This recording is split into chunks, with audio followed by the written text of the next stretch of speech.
Maka salawat beserta salam semoga tetap tercurah limpahkan kepada paduka alam, yakni Habibana wa Nabiyana wa Maulana Muhammad sallallahu alaihi wasallam, kepada keluarganya, sahabatnya, tabi'in, itba'u tabi'in, serta kepada kita sekalian selaku umatnya yang mudah-mudahan mendapatkan syafa'atul uzma di yaumil qiyamah. Amin ya rabbal alamin. Hadirin jamaah rahimakumullah.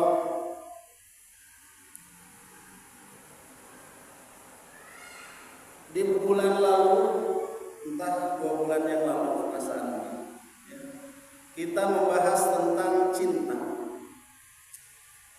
Jadi bagaimana sih cinta itu? Kata Sufyan bin Uyainah, man ahabballah ahabba man ahabballahu ta'ala. Jadi orang yang cinta kepada Allah pasti dia mencintai siapapun yang mencintai Allah. Siapa mereka? Yaitu minal ulama wassalihin. Jadi orang-orang yang cinta kepada Allah tentunya seyogyanya, seharusnya dia mencintai para kekasih Allah. Siapa? Yaitu ulama dan salih. Jadi kalau ada orang yang aku cinta kepada Allah tapi benci kepada ulama, tapi benci kepada orang-orang soleh, maka dipertanyakan kecintaannya kepada Allah. Wa man ahabbahu Allah ta'ala ahabba ma uhibba fillah. Dan barang siapa yang mencintai orang-orang yang mencintai Allah, barang siapa yang mencintai para ulama, para solihin, tentunya dia akan mengikuti perkara-perkara yang dicintai oleh Allah, yang dilakukan oleh orang-orang soleh, yang dilakukan oleh para ulama. Jadi kalau para ulama masih ngaji, maka kalau kita ngaku cinta kepada Allah, ngaku cinta kepada para ulama Allah, kemudian kita malas ngaji, berarti dipertanyakan kecintaan kita. Kalau para ulama Allah begitu cintanya kepada zikir, ya, mereka berzikir kepada Allah, selalu mengingat Allah, terus kita malas hadir di majelis-majelis zikir, atau bahkan kita malas berzikir kepada Allah, berarti ditanyakan kecintaan kita kepada Allah. Wa man ahabba ma uhibba fillahi ta'ala. Dan barang siapa kalau sudah cinta perkara yang dicintai oleh Allah, apa itu? Taat kepada Allah, maka ahabba alla ya'rifahun nas, dia akan lebih cinta, dia akan lebih menyukai ketika dia tidak diketahui oleh manusia. Jadi terus saja dia menyibukkan dirinya untuk apa? Untuk beribadah kepada Allah Subhanahu wa ta'ala tanpa memperdulikan pandangan manusia. Lalu bagaimana cirinya? Kalau orang tersebut benar-benar cinta kepada Allah, maka anin Nabi sallallahu alaihi wasallam, telah diterima dari Nabi Muhammad sallallahu alaihi wasallam, annahu, bahwasanya Nabi qala, bersabda,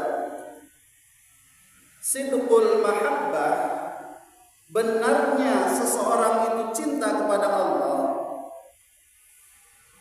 fi salasi khisalin, ada dalam 3 perkara. Cirinya 3. Jadi kalau orang tersebut benar gak sih cinta kepada Allah, lihat saja cirinya. Ketika memang orang tersebut cinta kepada Allah tapi dia tidak mengingat Allah, berarti tidak cinta kepada Allah, cintanya cinta palsu. Ingat kepada Allah ketika ada butuhnya, walaupun itu tidak masalah, tapi seharusnya manusia itu ketika cinta kepada Allah dia terus mengingatnya.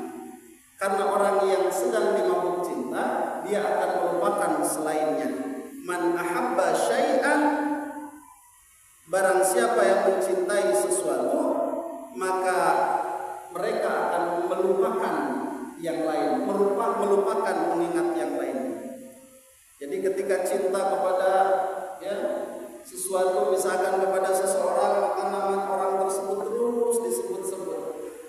Ketika kita cinta kepada jabatan, maka terus jabatan tersebut akan disebut-sebut, dipamer-pamerkan.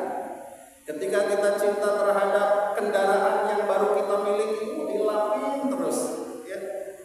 Kotor dikit cuci, kotor dikit cuci, gitu. Itu baru sehari, 2 hari, seminggu, 2 minggu. Kalau udah sebulan, 3 bulan, apa? Kotor gak sebenarnya. Maka cirinya ketika seseorang itu memang cinta kepada Allah, maka cintanya dianggap benar ketika yang pertama ayyakhtara kalama habibihi ala kalami ghairi. Yang pertama, kalau memang kita cinta kepada Allah, benar atau tidak cinta kita kepada Allah, ciri yang pertama, dia lebih memilih kalamnya Allah daripada kalam selain Allah. Apa itu kalamnya Allah? Al-Quran. Jadi dia senang membaca Al-Quran.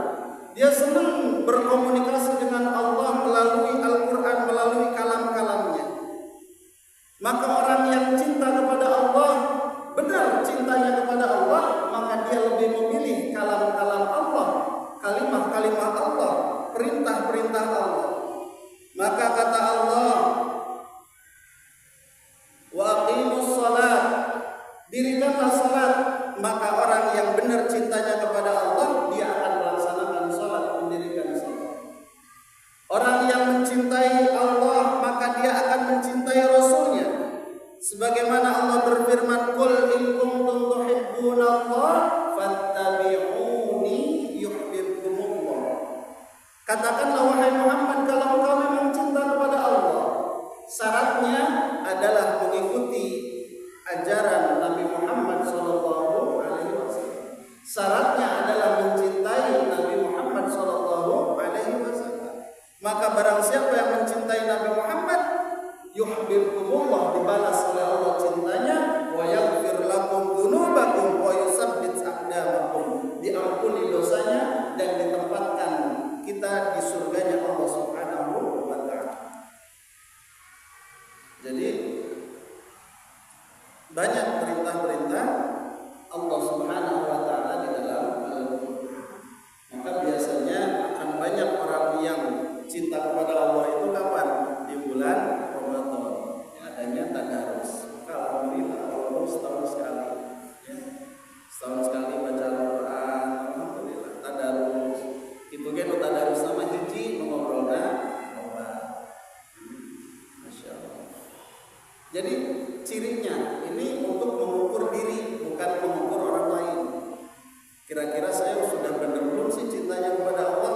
Periksa saja. Kita lebih senang mendengarkan perintah Allah, mendengarkan ajakan-ajakan Allah, aturan-aturan Allah, atau lebih memilih aturan selain Allah. Begitu kita mau berangkat ngaji, mau ngaji begitu di jalan, udah ngaji terus nongkrong. Nah, kita milih mana? Ketika lebih memilih nongkrong, nah berarti lebih memilih selain Allah. Banyak kemuliaan menuntut ilmu, kata Allah, yarfa'illahu alladhina amanu minkum walladhina utul ilma darajat. Allah mengangkat orang-orang yang beriman dan menuntut ilmu itu beberapa derajat dibandingkan orang-orang yang tidak beriman dan tidak menuntut ilmu.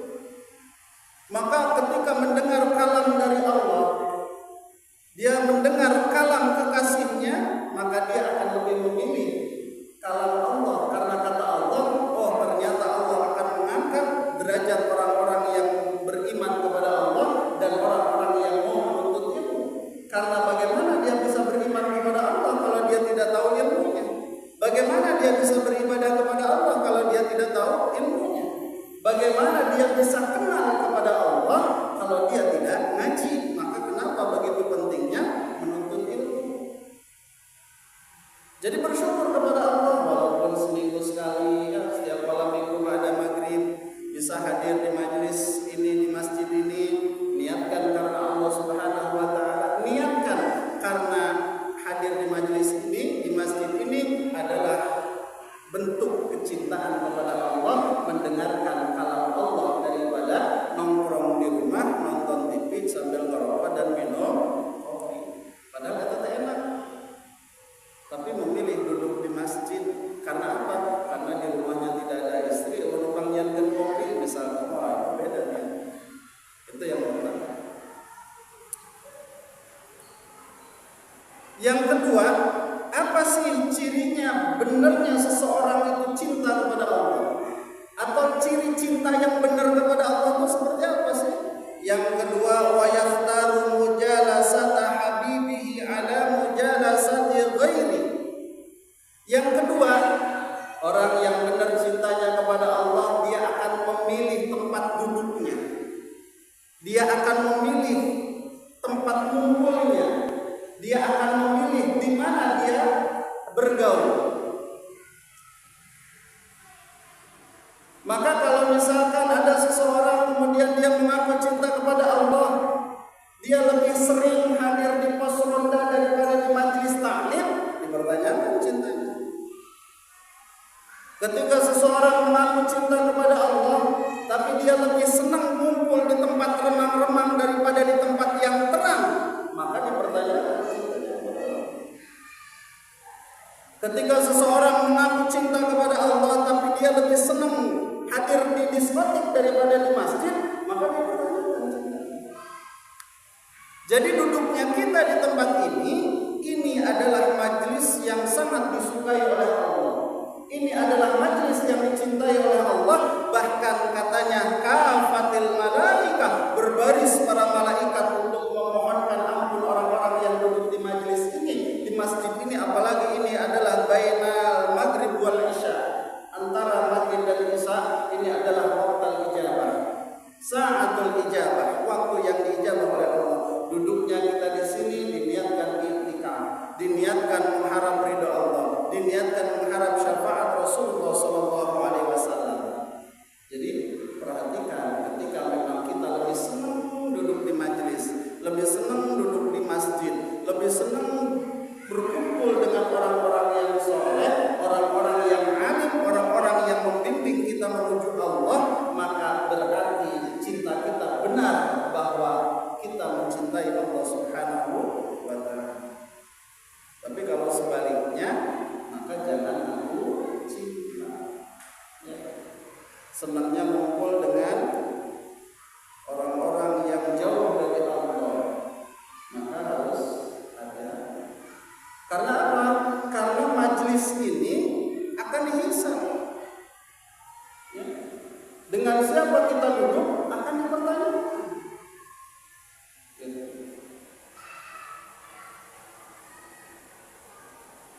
Maka teruslah berkumpul dengan orang-orang yang soleh, karena begitu kita kumpul dengan orang-orang yang ghaflah, orang-orang yang hatinya kosong mengingat Allah, orang-orang yang terus di pikirannya, di dalam tindakannya adalah dunia, maka dia akan gelap hatinya.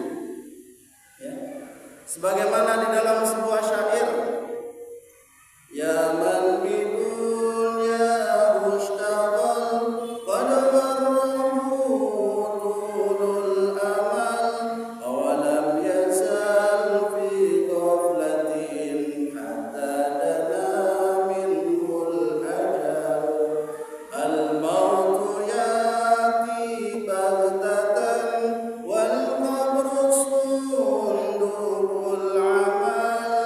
isbir ala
tidak akan berhenti di dalam lupa kepada Allah? Apakah akan terus dalam keadaan ghaflah, dalam keadaan kosong untuk mengingat Allah? Setiap hari, setiap waktu bangun tidur yang dipikirkan bagaimana mendapatkan dunia. Begitu menjelang tidur yang dipikirkan adalah tentang dunia. Terus dalam setiap ingatannya adalah dunia. Bagaimana supaya kaya, bagaimana supaya sukses, bagaimana supaya ini dan itu. Dunia saja yang dipikirannya. Hatta dana minhul ajal, sampai lupa ternyata masa hidupnya sudah tinggal sebentar. Tahu-tahu dia sudah mati meninggalkan alam dunia. Sibuk mengumpulkan dunia, tahu-tahu sudah meninggalkan dunia. Sibuk mempertahankan jabatan, tahu-tahu masa pensiun datang.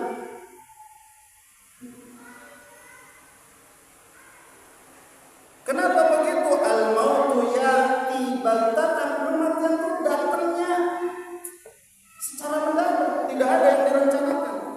Maka kadang suka bingung kalau ada orang yang meninggal. Ya kemarin ketika kakak meninggal, suka yang datang melayat nanya itu meninggalnya kenapa? Ya, biasanya kita kalau ada orang yang meninggal pertanyaannya gitu, itu meninggalnya kenapa? Ya karena gerah, badannya panas, mandi karena mandi. Padahal kematian itu datangnya dengan cara apa saja. Oh, coba kalau dia nggak mandi, mungkin nggak akan mati. Nggak bisa gitu. Al-mautu ya'ti baghtatan. Ada orang yang sedang duduk tenang, mati. Ada orang yang sedang main gaplek, mati. Ada orang yang sedang muter tasbih, mati. Ada orang yang sedang zikir kepada Allah, mati. Ada orang yang sedang maksiat, mati. Al-mautu ya'ti baghtatan. Karena kita tahu kematian itu datangnya mendadak, maka harus sering-sering kita berada di tempat yang baik, di tempat yang diridhoi oleh Allah, yaitu majlis ilmu, majlis zikir, masjid, tempat-tempat yang mengingatkan kita kepada Allah Subhanahu wa taala. Wal qabru sundukul amal, setelah mati kita akan masuk ke dalam kubur, maka kubur itu sundukul amal, petiknya bagi amal perbuatan kita. Ketika di dunianya baik, maka kita akan masuk ke dalam kubur tersebut dan mendapatkan kebaikan di dalam kubur. Ketika selama hidupnya kita buruk, maka di dalam peti pun kita akan mendapatkan keburukan. Terus gimana? Kan kadang hidup ini ya susah, tidak sesuai dengan apa yang kita harapkan, maka isbir ala ahwaliha, sabar terhadap setiap tingkah pola atau kesulitan-kesulitan yang ada di dunia, yang terjadi dalam hidup kita semua. Karena nggak lama, mungkin 5 tahun lagi, mungkin 10 tahun lagi, mungkin 20 tahun, sabar di dunia ini tidak akan. Tapi kan susah, saya nggak dapat kerjaan, sabar, Allah masih memberikan rezeki kepada kita. Dengan cara apa? Dengan caranya la mauta illa bil ajal, karena tidak ada kematian kecuali memang ajalnya sudah datang. Yakin kepada Allah, kalaupun kita nganggur, kalau jatah rezekinya masih ada, nggak akan mati. Kalaupun kita sakit parah, kalau jatah rezekinya masih ada, maka tidak akan mati. Tapi kalaupun kita sehat, masih muda, kata Allah, jatah rezeki ini sudah habis untuk di dunia, maka la mauta illa bil ajal, tidak ada kematian kecuali memang waktunya sudah datang. Maka harus hati-hati memilih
seseorang itu benar atau tidak. Yang ketiga, wa yakhtaru ridha habibihi ala ridha ghairihi. Dia lebih memilih ridhonya Allah daripada ridho selain Allah. Kira-kira kalau kita kumpul di masjid, Allah ridho enggak? Yakin ridho? Lebih hebat mana, lebih tinggi mana pahala dengan ridho Allah? Lebih tinggi mana? Oh, saya mah nyari pahala saja, pahalanya dikasih, tapi Allah nggak ridho. Maka lebih tinggi ridho Allah. Maka terus cari ridhonya Allah.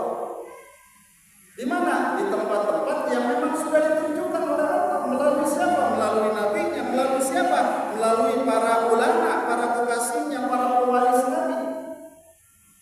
Diajarkan, oh ini loh tempat yang diridhoi oleh Allah, ini loh tempat yang disukai oleh Allah. Maka kita lebih memilih ridhonya Allah daripada ridho selain Allah. Biarkan yang lain tidak suka dengan apa yang kita lakukan, selama apa yang kita lakukan itu disukai oleh Allah. Ya, guru ngaji baik. Ngomong itu sekali-kali mah, mumpung masih ada waktu ngaji, tempat ngaji itu tempat diridhoi Allah. Saya lebih memilih ridho Allah. Jadi kita akan terus berusaha mencari ridhonya Allah daripada ridho selain Allah. Fa inna man ahabba syai'an fa huwa 'abduh, karena barang siapa yang mencintai sesuatu maka dia adalah sebagai hambanya, sebagai tawalannya. Maka ketika dia mencintai Allah, dia akan terpenjara pikirannya, hatinya, jasadnya, rohaninya kepada Allah. Maka para kekasih Allah ngobrol, jasadnya, hatinya tetap Allah. Ya. Jadi kenapa? Karena saking cintanya. Begitu orang sudah jatuh cinta, lupa terhadap segala. Ketika jatuh cinta, ya masya Allah, lupa makan, lupa minum, karena karena cinta. Gitu. Bahkan dikisahkan ada seorang wanita yang melarikan diri dari suatu negeri yang kufur kepada Allah, yang kafir. Kemudian dia pergi sejauh mi'atai farsyah, 200 farsah. 200 farsah itu berapa? Sekitar 2400 kilometer. Berjalan tanpa makan dan tanpa minum. Kemudian ditanya, "Kullama, apakah kamu tidak lapar karena tidak makan dan tidak minum?" Maka perempuan tersebut menjawab, "Kullama ju'tu qara'tu qul huwallahu ahad salas marrat." Ketika aku lapar, aku membaca qul huwallahu ahad. Jadi karena saking cintanya kepada Allah, ya, dia ingat Allah katanya. Maka para kekasih Allah yang levelnya sudah sampai arif, sudah sampai arif billah, sudah, masya Allah. Kita masih belum sampai ke situ. Maka harus terus bersama-sama menuju ke arah itu. Wa qala Yahya bin Mu'ad, maka Syekh Yahya bin Mu'ad berkata, wa mithqalu fardalatin min hubbillah, dan perumpamaannya seperti sebiji sawi kecintaan kepada Allah. Ada sebiji sawi kecintaan kepada Allah. Misalkan sedang duduk seperti ini ngaji, tiba-tiba ada tenang dengan Allah, nyaman dengan Allah, anteng hatinya kepada Allah. Itu sedikit saja, sebesar biji sawi ukurannya, ada daun, ada rasa cinta, benar-benar mahabbah kepada Allah. Di dalam Al-Quran Allah berfirman, innal ladzina amanu idza dzukirallahu wajilat qulubuhum. Jadi cirinya orang-orang yang beriman itu apabila disebutkan nama Allah, wajilat qulubuhum, bergetar hatinya. Wa idza tuliyat alaihim ayatuhu zadatuhum imana. Begitu diperlihatkan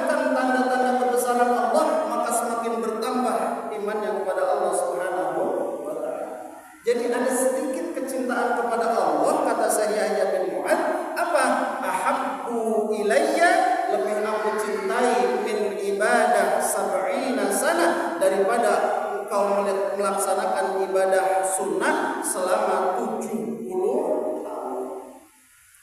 Jadi ada rasa sedikit saja tak gitu dalam hati, cinta kepada Allah dengan sebenar-benarnya cinta itu lebih disukai daripada kita beribadah selama 70 tahun.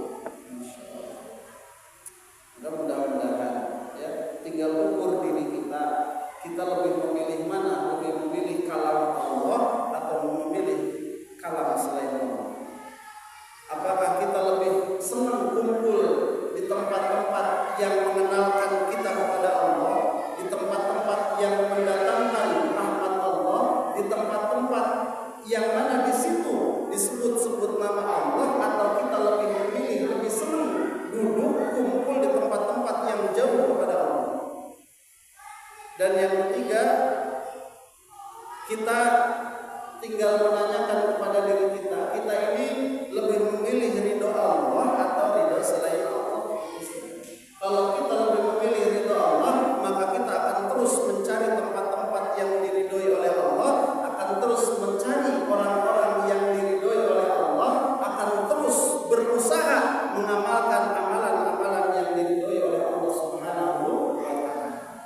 Maka mudah-mudahan kita semua diberikan taufik dan hidayah oleh Allah Subhanahu wa Ta'ala untuk menjadi orang-orang yang sidqul mahabbah, yang benar cintanya kepada Allah dengan cara mengikuti kalam Allah daripada kalam selain Allah. Lebih senang berkomunikasi dengan Allah melalui Al-Quran daripada selain Al-Quran.